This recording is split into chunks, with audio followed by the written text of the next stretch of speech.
Should you enroll in an online yoga teacher training program? Today I am going to address this question, and it depends on three main factors. Should you enroll in an online yoga teacher training program depends on, number one, what kind of training are we talking about? Are we talking about the first 200-hour teacher training that is for people who are totally new to teaching yoga?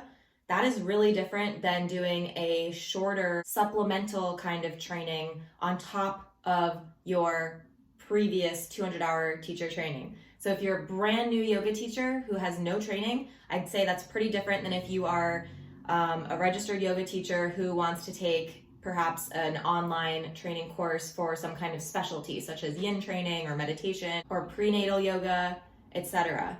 Also, you can take these kind of supplemental trainings without adding them to your credentialing, or you might want to be enrolling in your 300-hour teacher training so that you can level up to ERYT or RYT 500, whereas you're currently in RYT or ERYT 200. So those are two totally separate questions. I would say that for a 200-hour teacher training, you should be a lot more concerned about enrolling in online programs rather than if you already have your 200-hour designation.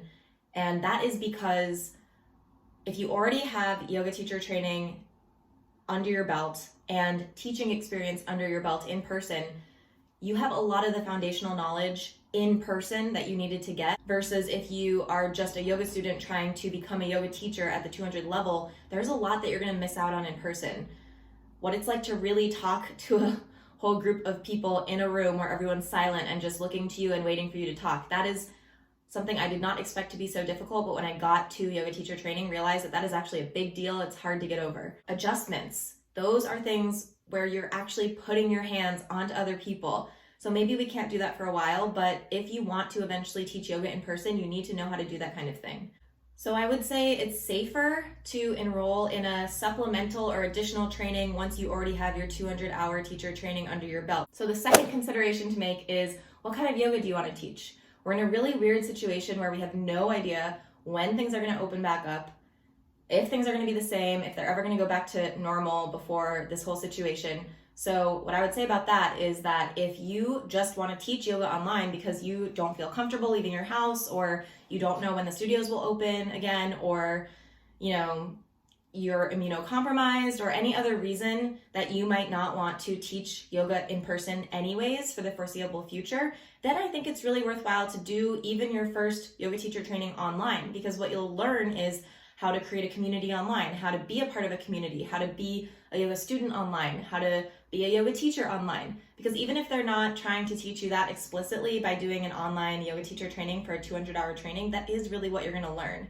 So the other side of that is, if you want to be an in-person yoga teacher, I don't recommend that you do your 200-hour yoga teacher training online. There's just too much that you're going to miss out about what it's like to teach in person. It's just not worth the money. You're still going to have to pay almost the exact amount of money to do your 200-hour teacher training online as you would have to in person. But in person, you're going to make friends, you're going to meet people, you're going to be in a room and know what that feels like. Teaching yoga is so much about presence and energy and being in a place and creating space that I just don't think that if you want to teach yoga in person and you've never done a training before, I don't think it's worthwhile to do your training online. Again, that being said, if you actually prefer to teach yoga online and want to do that, by all means, take your 200-hour training online, and I think that would be fine. But in my personal opinion, there's too much that you miss out on in person doing a 200-hour initial yoga teacher training to move it online. So the third consideration is the cost and the credentialing, which means, how much does it cost? It should cost less than it would cost if you were meeting in person, because you were getting less than you would get if you were meeting in person. So if they don't offer a discount, just ask for one. And the credentialing means, will these hours count towards your Yoga Alliance certification?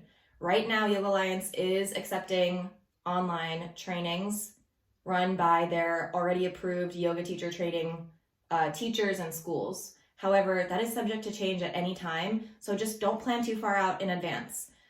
Wait as long as possible to enroll in an online program, no matter what level, because we want to make sure that it goes towards your credentialing.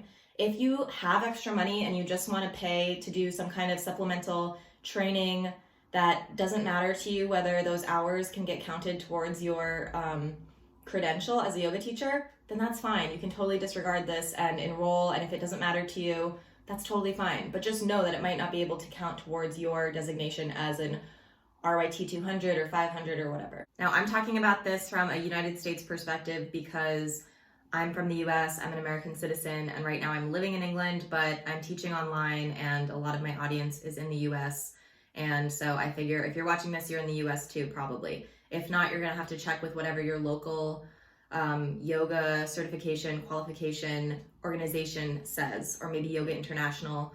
But in the US, it's Yoga Alliance. And keep in mind, none of this is about the legality. It's not like you need a license to practice or anything like that, but because there's so little oversight in the yoga teacher training community, we really have to just adhere to Yoga Alliance, that there's some level of standards, and I hope that the standards continue to be developed and enforced, because from what I've experienced, they're not very well enforced, but anyhow, I digress. However, even for that, I want to read an answer that Tiffany Cruikshank wrote me back. She's the founder of Yoga Medicine. I'm doing her 500-hour training, which we do in chunks. So I've done a 60-hour training that goes towards my 300 hours, and I'm thinking about enrolling in another either 20-hour or 60-hour this year to add towards my 300-hour training. So I asked her about, what does it mean that these courses are moving online? Does that all still count towards my credentialing? Because that's something you really want to make sure that Yoga Alliance will count it as hours towards your designation.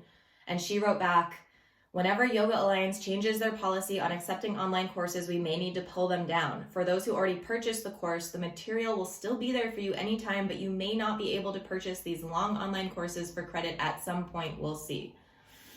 So in terms of cost and credentialing, I would say if you could today pay, let's say $500 for a 20-hour teacher training to work towards your 300-hour yoga teacher training, and it's all online, right now today, which is May 27th, Yoga Alliance has said that's fine as long as, your yoga school says that that's fine, and we will accept that. So if the training starts, let's say this week or next week even, because today's Wednesday, let's say it starts on Monday and you're going to pay $500 to access this course. That is still a little bit risky, but that's not as bad as, let's say, paying $1,300, $1,500 for a 200-hour teacher training that starts in 3 months, when who knows by then if you can get your money back, if Yoga Alliance will say that that's okay. We just don't know. So right now, I would say think very short term, only commit to online things that are pretty immediately happening while you still know that Yoga Alliance is accepting online teacher trainings. Of course, every person is different and we all have such different situations in terms of financially, emotionally, mentally, spiritually, everything. So I would never tell someone what to do or what not to do, but these are my considerations and things that I really would recommend people think about. And if you want to talk to me more about this, I'm very happy to talk to you more about my journey, what trainings I've done, what I think is worth the money, what's maybe not worth the money, what are the best teachers and schools, etc. I have a link below in the description where you can book some time to talk to me if you have any questions at all about becoming a yoga teacher, what it's like, the business of being a yoga teacher, all of that stuff. So let me know if you have questions, and give this video a thumbs up if you liked it. Leave me a comment also below if you have any other follow-up videos that you'd like me to make. And thanks for watching. Subscribe if you haven't, and I'll talk to you soon.